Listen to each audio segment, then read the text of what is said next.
Michal Březina se včera v noci vrátil z Vancouveru zpátky domů do Brna. Jeho výkon na zimních olympijských hrách nezůstal bez povšimnutí. Ukázal, že může směle konkurovat i světové krasobruslařské špičce. Do Kanady odjížděl s jasným cílem být do 10. místa, což se nakonec povedlo. Z jeho rodiči jsme Michalovo premiérové vystoupení na olympiádě sledovali i my. Jak ho hodnotí on sám s odstupem času, nebyla škoda nezařadit do programu čtverní skok?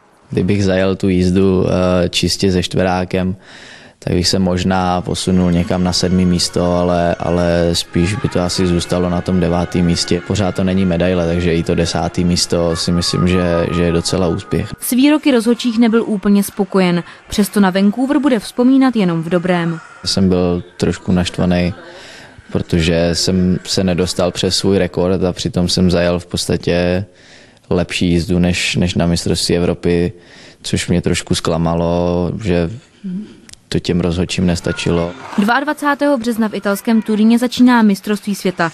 Tam už plánuje Michal skákat čtverní skok a bojovat znovu o umístění do 10. místa. Štěpánka Kadlečková, RTA Brno.